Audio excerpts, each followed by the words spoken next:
malam Bapak Ibu Saudara sekalian. Shalom untuk kita semua.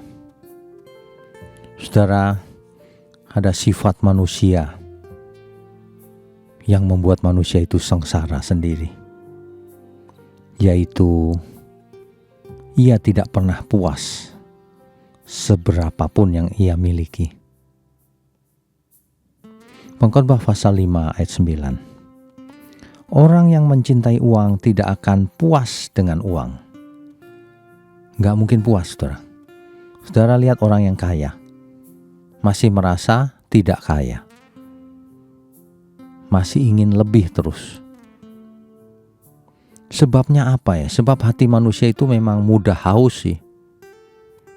Manusia diciptakan dengan kapasitas yang besar di dalam hatinya sebenarnya. Masalahnya adalah manusia sering mengisi hatinya itu dengan hal-hal yang tidak pernah cukup. Uang misalnya, ingin lebih terus kan?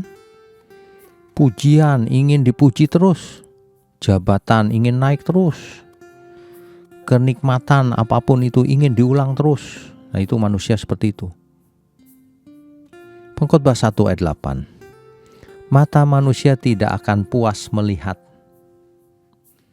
Jadi ketidakpuasan ini bukan karena kekurangan, tetapi karena hati yang salah arah. Ya. Dan rasa tidak pernah puas itu cuma gejala, bukan masalah utamanya. Ketidakpuasan itu adalah tanda bahwa kita mencari makna di tempat yang salah. Kita berharap dunia memberi apa yang hanya Tuhan bisa berikan. Tidak bisa. Ya.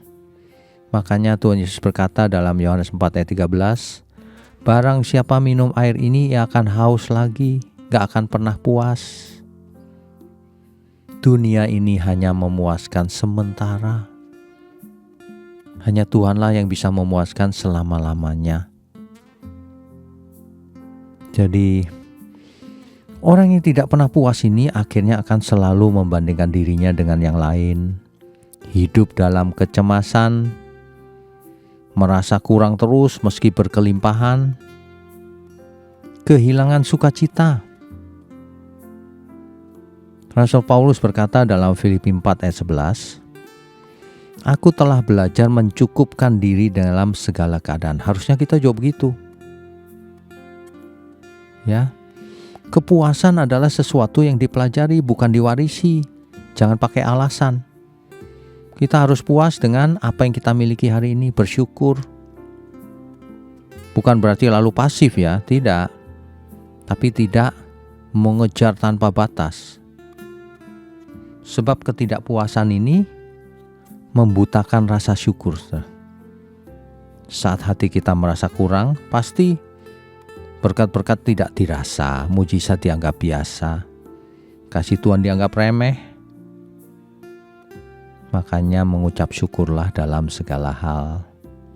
1 Tesalonika 5 ayat 18. Sebab rasa syukur membuka mata untuk melihat kecukupan yang Tuhan berikan. Hanya Tuhan yang bisa membuat hati kita puas. Tuhan Yesus berkata, akulah roti hidup. Barang siapa datang kepadaku, ia tidak akan lapar lagi. Yohanes 6 ayat 35. Jika Tuhan menjadi pusat hidup kita, kepuasan menjadi buahnya. Tuhan Yesus memberkati. Amin.